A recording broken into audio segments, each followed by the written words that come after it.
El libro del Apocalipsis no es un relato antiguo cubierto de polvo, sino un espejo que refleja la realidad espiritual de nuestro tiempo.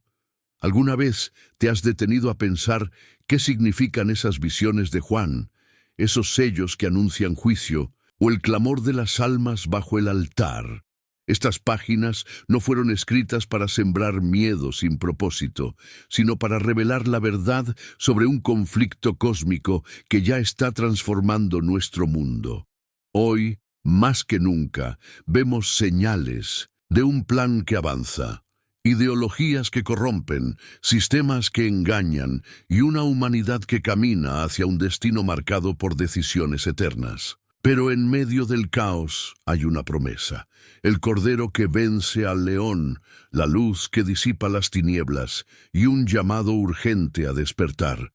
Imagina un mundo donde las guerras no son solo batallas en mapas, sino fracturas espirituales que dividen familias, naciones y hasta almas. Donde la hambruna no solo se mide en graneros vacíos, sino en corazones secos que han abandonado la verdad. Donde la muerte no es un final, sino el inicio de un juicio que desnuda cada acción, cada pensamiento, con cada silencio cómplice.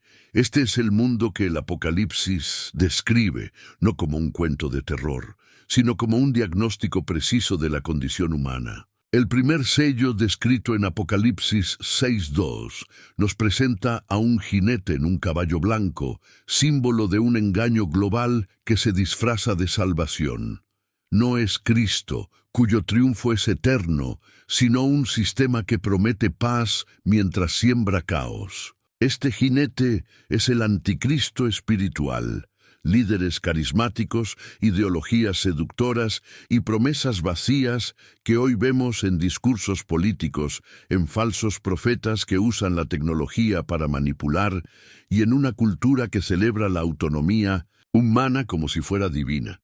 ¿No es acaso lo que presenciamos? Medios que tergiversan la realidad, redes sociales que crean realidades paralelas y una sociedad que prefiere creer en mentiras a aceptar la verdad que incomoda. Pero el juicio no se detiene ahí.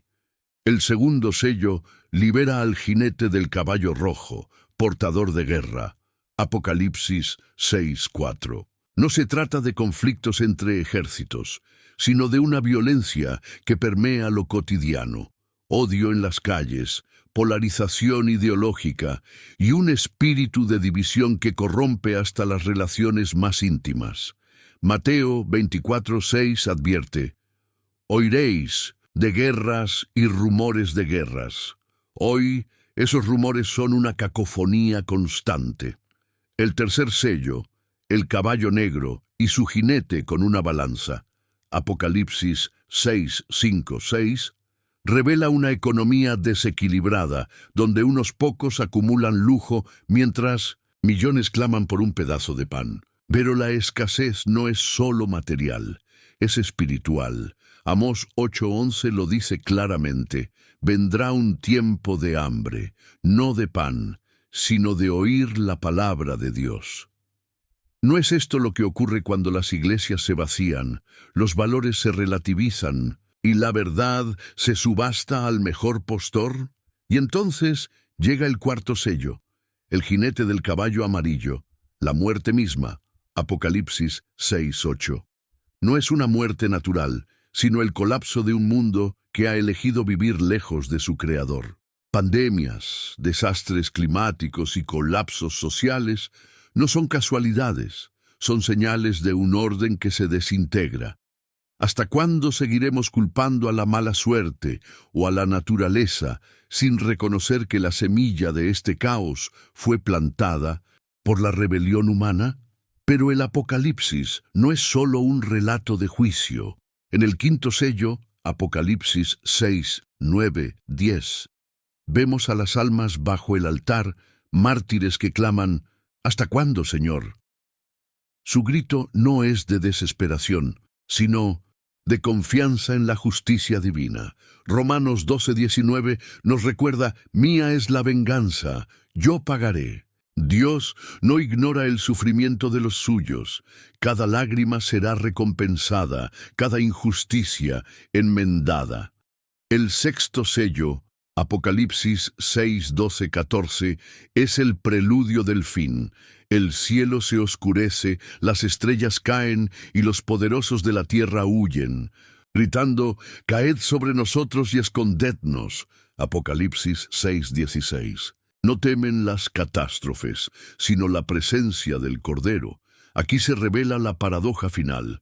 El mismo Jesús, que ofreció gracia en su primera venida, regresará como juez. No habrá lugar para la indiferencia. Y en medio de este drama surge una pregunta incómoda. ¿Dónde estás tú? ¿En el lado de los que siguen al Cordero o en el de los que adoran al sistema de la bestia? La marca de la bestia, Apocalipsis 13, 16, 17, no es un chip futuro, sino una lealtad actual. Es aceptar como normal lo que Dios llama aberración, la idolatría del poder, la codicia disfrazada de progreso, la mentira elevada a dogma. Pero hay esperanza. El séptimo sello, Apocalipsis 8:1, trae un silencio celestial, un instante donde el universo contiene el aliento. Es el preámbulo de la restauración. Las trompetas suenan, no como música, sino como advertencias de un Dios que aún da tiempo para arrepentirse. Cada plaga, cada señal, es una llamada a despertar. Y cuando todo parezca perdido, cuando Babilonia, símbolo de la corrupción sistémica, caiga, Apocalipsis 18, los cielos se abrirán y el Cordero regresará, Apocalipsis 19, 11, 16. No como víctima, sino como rey. Los ejércitos celestiales le seguirán, y el Armagedón, Apocalipsis 16, 16, no será una batalla humana, sino el colapso definitivo de todo lo que se opone a Dios. ¿Estás listo para ese día? No se trata de fe ciega, sino de una decisión informada. El Apocalipsis no es un libro para eruditos, sino para ti, que hoy lees estas palabras. Es una invitación a salir de Babilonia, Apocalipsis 18:4, a rechazar la marca, a unirte al remanente que clama, «Ven, Señor Jesús». Suscríbete a este canal para no perderte esta serie que desentraña los misterios del libro final de la Biblia. Activa la campanita y sé parte de una comunidad que busca entender los tiempos. Deja tu comentario. ¿Qué parte de esta profecía más te impacta? ¿Cómo ves estos signos en el mundo hoy? El tiempo se acorta y cada palabra de este mensaje podría ser la clave para tu eternidad. No ignores la advertencia, no subestimes la gracia. El fin no es el final, sino el principio de la gloria que los redimidos heredarán. ¿Estarás tú entre ellos? El libro del Apocalipsis no es una colección de historias aisladas, sino un mapa que revela cómo Dios desplegará su justicia sobre la tierra. Los sellos y las trompetas son etapas de un plan que no solo anuncia juicio, sino que también expone la condición humana frente a la verdad divina. Comencemos con el primer sello, descrito en Apocalipsis 6:1-2. Juan ve un caballo blanco y a su jinete coronado y armado con un arco. A primera vista podría parecer un símbolo de esperanza, pero no es Cristo. Este jinete representa el engaño global. Es el espíritu de la falsa paz, que promete soluciones a los problemas del mundo mientras siembra caos. Hoy vemos su influencia en líderes que manipulan con palabras dulces, en sistemas que ofrecen prosperidad a costa de la ética, y en ideologías que promueven la autonomía humana como si fuera divina. Este sello nos advierte: el mundo elegirá creer en mentiras antes que en la verdad. El segundo sello, Apocalipsis 6, 3, 4, libera al jinete del caballo rojo, portador de guerra. No se trata de un conflicto específico, sino de un espíritu de violencia que corrompe lo cotidiano. familias se dividen, naciones se enfrentan y el odio se normaliza. Mateo 24:6 ya lo anticipó. Oiréis de guerras y rumores de guerras. Hoy, esta profecía se cumple no solo en batallas militares, sino en guerras culturales, políticas y espirituales. El jinete rojo muestra que la humanidad, lejos de Dios, no puede evitar autodestruirse. El tercer sello, Apocalipsis 6:5-6, trae al jinete del caballo negro, símbolo de hambruna económica y espiritual. Juan describe una balanza en su mano. 2 libras de trigo por 1 denario. Es una economía donde lo básico se vuelve inaccesible, mientras unos pocos acumulan lujos. Pero esta escasez no es solo material. Amós 8:11 advierte de una hambruna de oír la palabra de Dios. Hoy, iglesias vacías, valores relativizados y la verdad tergiversada reflejan esta realidad. El jinete negro revela que la pobreza más peligrosa es la del alma. El cuarto sello, Apocalipsis 6:7-8, presenta al jinete del caballo amarillo, llamado muerte. Con él vienen pestes, violencia y colapso natural. No es un castigo aleatorio, sino consecuencia del rechazo humano a Dios. Romanos 1:28 lo explica. No aprobaron tener en cuenta a Dios, por eso Él los entregó a una mente depravada. Catástrofes ambientales, pandemias y desastres no son mala suerte, sino señales de un mundo que cosecha lo que ha sembrado. El quinto sello, Apocalipsis 6:9-11, cambia el enfoque. Bajo el altar, las almas de los mártires claman, ¿hasta cuándo, Señor? No es un grito de desesperación, sino de confianza en la justicia divina. Estos creyentes pagaron con su vida por permanecer fieles, y Dios guardará sus nombres para siempre. Su testimonio nos recuerda que el sufrimiento por causa de Cristo no es en vano. El sexto sello, Apocalipsis 6:12-14, es el colapso cósmico. El sol se oscurece, las estrellas caen y los montes se derrumban. Los poderosos de la tierra huyen gritando, «Caed sobre nosotros y escondednos». No temen las catástrofes, sino la presencia del Cordero. Aquí se revela que el juicio final no es solo físico, sino espiritual. Nadie podrá esconderse de la gloria de Dios. Tras los sellos, el séptimo, Apocalipsis 8:1, trae un silencio celestial. Por media hora, el universo contiene el aliento. No es una pausa, sino una preparación para lo que viene. Las trompetas.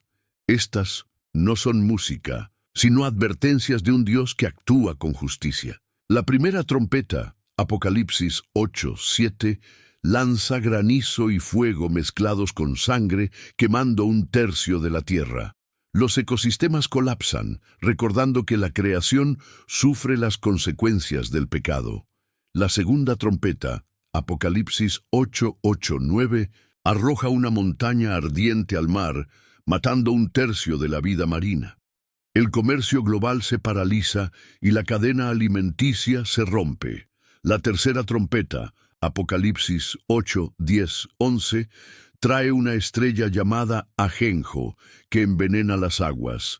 La gente muere por beber agua amarga, símbolo de una humanidad que prefiere la mentira a la verdad. La cuarta trompeta, Apocalipsis 8:12, oscurece 1/3 del sol, la luna y las estrellas. La oscuridad no es solo física. Espiritualmente, el mundo se sume en confusión. Antes de la quinta trompeta, un ángel advierte, «Ay, ay, ay de los habitantes de la tierra». Apocalipsis 8:13. La quinta trompeta, Apocalipsis 9:1-12, libera langostas del abismo, torturando a los incrédulos por 5 meses. No matan, pero causan un sufrimiento insoportable. Apocalipsis 9:6 dice, «Los hombres buscarán la muerte, pero no la hallarán». Es un anticipo del infierno, dolor sin fin. La sexta trompeta, Apocalipsis 9, 13, 21, desata un ejército de 200 millones que mata a un tercio de la humanidad. Aún así, los sobrevivientes no se arrepienten. Persisten en idolatría, homicidios y rebelión. Jeremías 17:9 lo explica. Engañoso es el corazón más que todas las cosas. El juicio no quebranta corazones endurecidos. Las trompetas muestran que Dios no juzga por capricho, sino como respuesta al rechazo humano. Cada plaga es una oportunidad para volver a Él, pero la mayoría elige endurecerse. Sin embargo, entre el juicio hay esperanza. El remanente fiel, sellado por Dios, Apocalipsis 7:3, resiste. Su lealtad no es por miedo, sino por amor a la verdad. Estos juicios no son historias lejanas. Hoy vemos señales, guerras, desigualdad, corrupción ambiental y espiritual. El mensaje es claro. El tiempo de gracia no durará para siempre. ¿Estás listo para lo que viene? La decisión no es entre religión o ateísmo, sino entre lealtad a Dios o al sistema de este mundo. Tras la apertura del séptimo sello, el cielo guarda un silencio sobrecogedor. No es un vacío pasivo, sino un instante cargado de expectativa divina. Apocalipsis 8:1 describe este momento como una pausa en la que el universo entero contiene la respiración.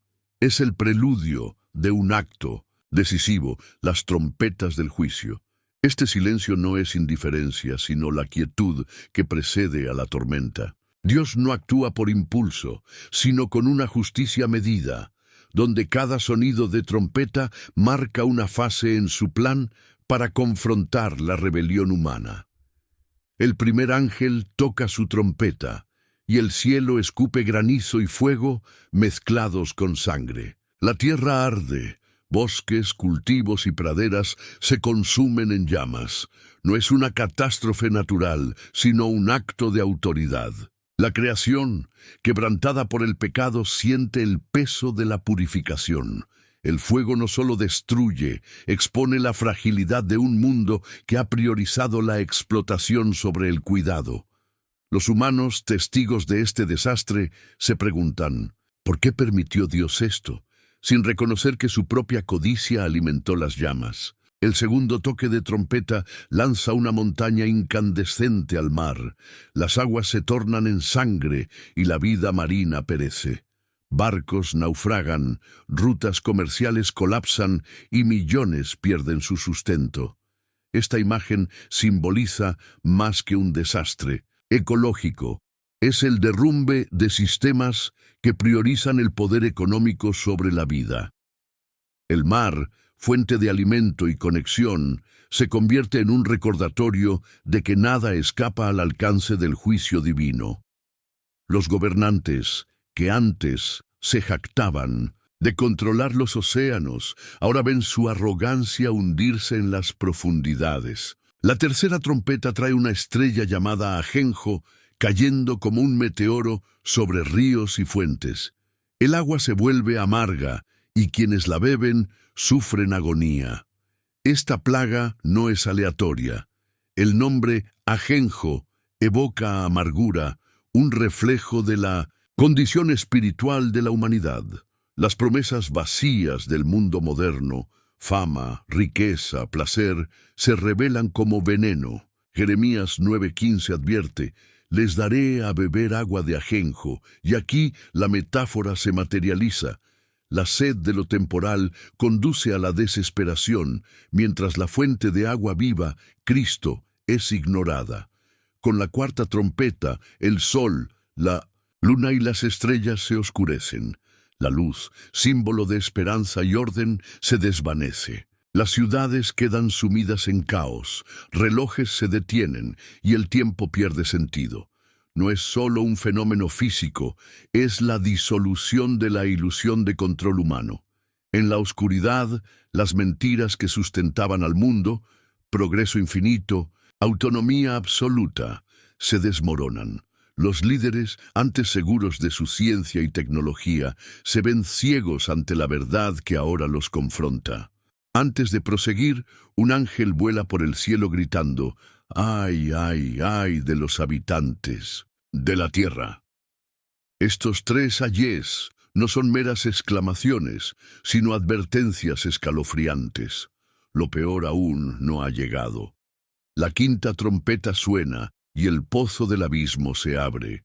Humo negro envuelve la tierra, y de él emergen criaturas semejantes a langostas, con dientes de león y colas de escorpión. Su misión no es matar, sino atormentar. Durante 5 meses, quienes rechazaron a Dios sufren un dolor insoportable, deseando la muerte que les es negada.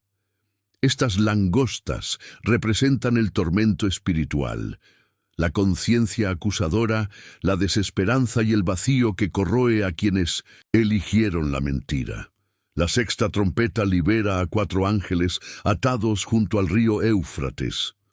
Estos seres, que antes estaban contenidos por la gracia divina, ahora comandan un ejército de 200 millones. Su misión es clara: matar a 1/3 de la humanidad. No es una guerra convencional, es una confrontación cósmica donde lo físico y lo espiritual colisionan.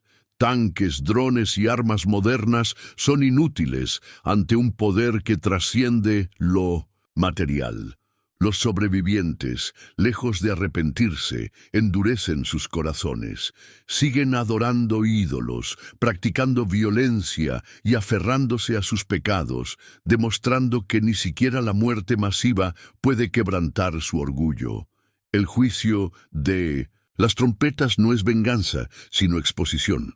Cada plaga revela la verdadera naturaleza del rechazo a Dios, la corrupción del carácter, la destrucción de la comunidad y la deshumanización del ser. Sin embargo, incluso en medio del castigo hay espacio para la misericordia.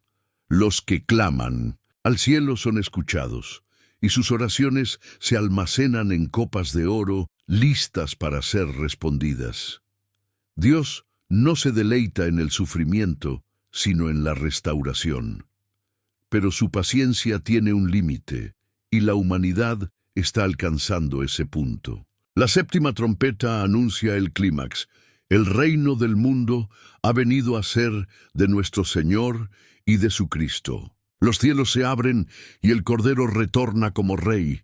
No es un cordero débil, sino un león rugiente, jinete de un caballo blanco que trae justicia. Los ejércitos celestiales le siguen, vestidos de santidad. La bestia y el falso profeta son lanzados al lago de fuego, y Satanás es encadenado. El mundo finalmente ve la gloria que negó durante siglos. Pero el juicio no termina aquí. Tras la derrota de la bestia, el trono blanco se instala. Los muertos son juzgados según sus obras, y el libro de la vida decide su destino. Quienes no están inscritos en él enfrentan el lago de fuego, no como un castigo arbitrario, sino como la consecuencia natural de una vida alejada de Dios. La justicia divina no es cruel, es la respuesta inevitable a la persistencia en el mal. En medio de este despliegue de poder surge un llamado urgente: salid de Babilonia. No se trata de una ciudad física, sino de un sistema que idolatra el poder, la riqueza y la lujuria. Babilonia cae en un solo día y sus riquezas se queman. Los mercaderes que lucraron con el pecado lloran, pero es demasiado tarde. La advertencia es clara: no se puede servir a Dios y al mundo. La lealtad al sistema de la bestia conduce a la ruina, mientras la fidelidad al Cordero asegura la vida eterna. El Armagedón, la batalla final, no es entre ejércitos humanos, sino entre el reino de Dios y las fuerzas del caos. Los que siguen a la bestia son destruidos por la palabra del Señor, que sale como espada afilada. No hay duda sobre el resultado. Cristo triunfa y su reino se establece para siempre. ¿Qué significa esto hoy? Las trompetas no son solo eventos futuros, sino advertencias actuales. Cada crisis global, cada conflicto moral, cada desastre ambiental es un recordatorio de que el mundo tal como lo conocemos no durará. Pero en medio del juicio, Dios ofrece salvación. Su invitación es clara: venid a mí, todos los que estáis cansados. El silencio del cielo no es el fin, es la oportunidad de escuchar su voz antes de que suene la última trompeta. El mensaje es radical. No hay neutralidad. Cada decisión cuenta. Cada día trae la opción de seguir a la bestia o al cordero. La gracia aún está disponible, pero el tiempo se acorta. ¿Estás listo para el sonido de la séptima trompeta? La eternidad depende de la respuesta. La visión de Juan en el Apocalipsis no solo revela juicios cósmicos, sino también la aparición de un sistema que desafiará los fundamentos de la fe. Este sistema, encarnado en dos figuras simbólicas, una bestia del mar y otra de la tierra, representa la cúspide del engaño humano. No es un gobierno ordinario, sino una estructura de poder que fusiona lo político, lo económico y lo espiritual para desplazar a Dios de su trono. Su objetivo no es gobernar con justicia, sino consolidar una autoridad que exige adoración absoluta, incluso a costa de la verdad. La primera bestia emerge de las aguas turbulentas, un símbolo de caos y rebelión. Apocalipsis 13:1 la describe con características híbridas: 10 cuernos y 7 cabezas, coronados y dotados de poder. No es una criatura caótica, sino un reflejo de sistemas históricos que han perseguido al pueblo de Dios. Su ascenso no es accidental. Es una manifestación del dragón, Satanás, quien le entrega autoridad para actuar en su nombre. Los habitantes de la tierra, maravillados por sus promesas de estabilidad, le rinden homenaje preguntando: ¿quién puede igualar su grandeza? Sin embargo, su gloria es falsa. Detrás de su apariencia de Salvador se oculta un plan para corromper lo que resta de la imagen divina en la humanidad. La segunda bestia, surgida de la tierra, complementa este sistema. A diferencia de la primera, no porta armas ni ejércitos visibles. Su fuerza radica en la persuasión. Apocalipsis 13:11 la presenta con cuernos similares a los de un cordero, pero su voz delata su naturaleza. Habla con el poder del dragón. Es un falso profeta, un maestro de la ilusión, que utiliza señales y milagros para legitimar la autoridad de la primera bestia. Sus actos no son actos de Dios, sino manipulaciones diseñadas para engañar incluso a los elegidos. Mateo 24:24 advierte: se levantarán falsos cristos y falsos profetas, y harán grandes señales y prodigios, de tal manera que engañarán, si fuera posible, aún a los escogidos. Este personaje encarna la síntesis de lo espiritual y lo secular, usando tecnología, retórica y emociones para seducir a las masas. El núcleo del sistema radica en un mandato: la imposición de un sello único. Apocalipsis 13:16-17 describe que nadie podrá comprar o vender sin este signo en la mano o en la frente. A primera vista, parece una medida económica, pero su esencia es espiritual. El sello no es solo un código o chip, es una declaración de lealtad. Quienes lo aceptan renuncian a su alianza con Dios, priorizando la supervivencia material sobre la integridad espiritual. La mano representa las acciones diarias y la frente los pensamientos.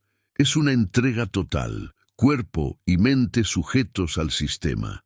El número asociado a la bestia, 666, no es un misterio numérico casual. Simboliza la Trinidad invertida: hombre, mundo y rebelión, en lugar de Padre, Hijo y Espíritu Santo.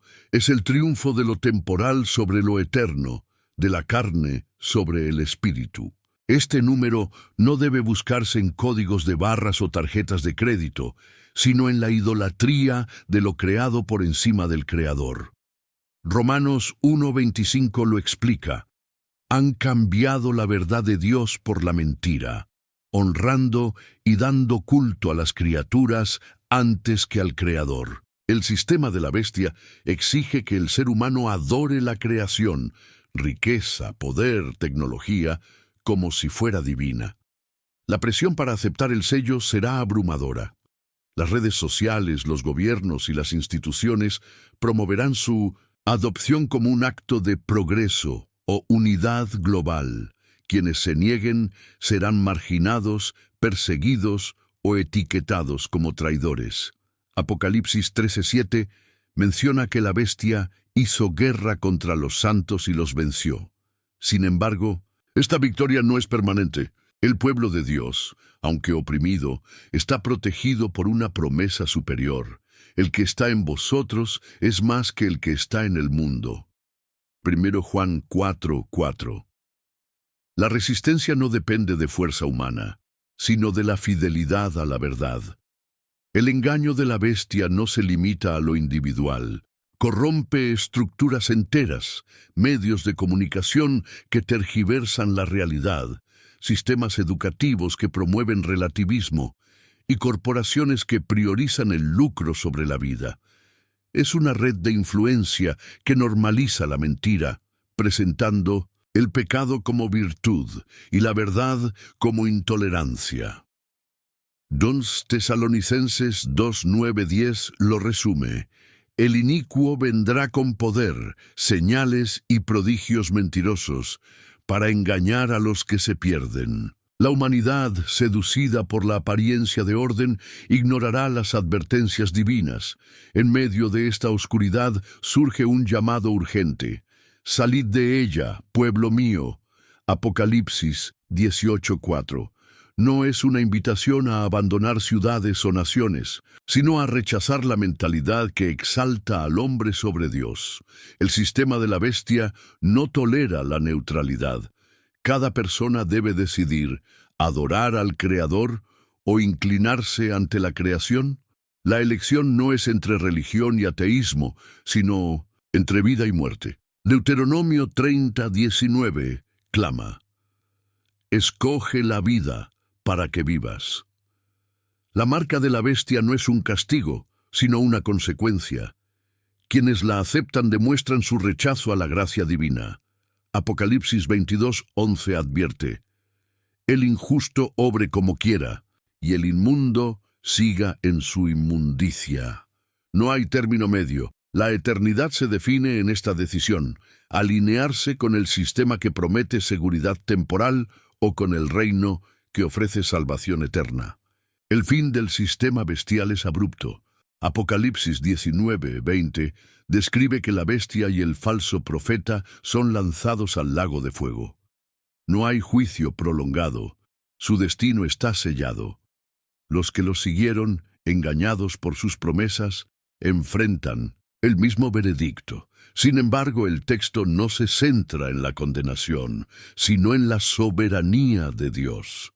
Ni siquiera el engaño más sofisticado puede alterar su plan. Proverbios 19:21 lo confirma. Muchos son los planes en el corazón del hombre, pero el consejo del Señor permanecerá. La esperanza para los que resisten está en el Cordero. Mientras el mundo clama por un Salvador temporal, Cristo ofrece redención eterna. Su victoria no es simbólica, es real. Apocalipsis 5:5 lo proclama: el león de la tribu de Judá ha vencido. Este triunfo no solo asegura el juicio del mal, sino la restauración de todo lo que fue corrompido. Hoy, las señales de este sistema ya son visibles. Ideologías que niegan la verdad absoluta, tecnologías que buscan controlar la conciencia y líderes que exigen culto a su autoridad. Pero el mensaje del Apocalipsis no es de desesperación, sino de advertencia. Hay tiempo para escuchar, reflexionar y elegir. La invitación sigue en pie. Venid a mí, todos los que estáis cansados y cargados, y yo os daré descanso. Mateo 11:28. ¿Dónde está tu lealtad? El sistema de la bestia ofrece pan temporal, pero el Cordero ofrece vida eterna. La decisión no es fácil, pero las Escrituras son claras. Ninguno puede servir a dos señores. Mateo 6:24. Mientras el mundo se prepara para su caída, Dios extiende su gracia. No permitas que el miedo al mañana nuble tu eternidad. El valle de Megiddo, cuyo nombre resuena como un eco profético, no es solo un lugar geográfico, sino el símbolo definitivo del choque entre dos reinos, el de la luz y el de las tinieblas. Apocalipsis 16:16 lo menciona como el escenario donde las fuerzas de la rebelión se reúnen, no por casualidad, sino por un llamado sobrenatural. Espíritus de demonios, maestros de la ilusión, convocan a los reyes de la tierra a una batalla que creen ganar. Pero no es un conflicto entre ejércitos humanos, es la confrontación final entre la soberanía de Cristo y el orgullo de un mundo que ha negado su autoridad. El cielo se abre y de él emerge un jinete cuyo nombre es Verbo de Dios. No cabalga un caballo ordinario, sino uno blanco, símbolo de pureza y victoria absoluta. Sus ojos, como llamas de fuego, penetran toda mentira. Su vestidura, teñida en sangre, no es la de una víctima, sino la de un conquistador. Apocalipsis 19:15 lo describe con una espada que sale de su boca. No es un arma física, sino la palabra de Dios, capaz de desarmar imperios y desenmascarar corazones. Detrás de él, los ejércitos celestiales avanzan, no con armas terrenales, sino con la autoridad de quienes han sido redimidos por la gracia. La bestia y el falso profeta, que durante tanto tiempo engañaron a las naciones, son arrojados vivos al lago de fuego. No hay juicio prolongado, ni oportunidad para la defensa. Su destino estaba sellado desde el momento en que eligieron oponerse al plan divino. Los ejércitos que los seguían, confiados en su fuerza, son consumidos por la palabra del Señor. No es una guerra de estrategias, sino de identidad. Los que pertenecen a Cristo triunfan, mientras los que se alinearon con el dragón descubren que su poder era ilusorio. Pero el Armagedón no es el final, es el preludio de la restauración. Satanás, que durante 1000 años fue encadenado, es liberado por un breve tiempo para engañar a las naciones una vez más. Sin embargo, su intento de rebelión termina en 1909. Fracaso. El fuego que desciende del cielo lo consume, junto con todos los que prefirieron creer en su mentira. No hay segunda oportunidad. El tiempo de la gracia ha concluido. Entonces el trono blanco se establece. No es un tribunal humano, sino el tribunal del Creador, donde cada acción, cada pensamiento, cada secreto es revelado. Los libros se abren, y con ellos la historia completa de la humanidad. El libro de la vida decide el destino eterno. Los nombres inscritos en él heredan la gloria, mientras los demás enfrentan el lago de fuego, no como un castigo arbitrario, sino como la consecuencia natural de una vida alejada de Dios. Tras el juicio, el cielo y la tierra son renovados. No es una mejora superficial, sino una creación transformada. Apocalipsis 21:1 describe un nuevo cielo y una nueva tierra, donde no hay más muerte, ni llanto, ni dolor. La ciudad santa, la nueva Jerusalén, desciende como una novia adornada para su esposo. Sus muros de jaspe y puertas de perlas no son solo símbolos de belleza, sino de seguridad. Nada impuro entrará allí. El trono de Dios y del Cordero está en el centro, y su gloria ilumina todo. No hay templo, porque Dios mismo habita entre los hombres. En medio de esta escena, una voz promete: «He aquí, yo hago todas las cosas nuevas». No es un reinado temporal, sino eterno. Los redimidos beben del río de la vida, y se alimentan del fruto del árbol de la vida, cuyas hojas son para la sanidad de las naciones. La promesa de restauración no es solo para el futuro. Es una realidad que comienza en el corazón de quienes han aceptado la gracia de Cristo. Y mientras la visión se cierra, una pregunta queda en el aire. ¿Dónde estarás tú cuando el cielo se abra? No es una interrogante retórica, sino una decisión que se toma en vida. Hoy, mientras lees estas palabras, el Espíritu Santo te llama a alinearte con la verdad. No hay neutralidad en este conflicto. Cada día, cada elección, te acerca o te aleja del reino que no tendrá fin. Gracias por acompañarnos en este viaje a través de las páginas del Apocalipsis.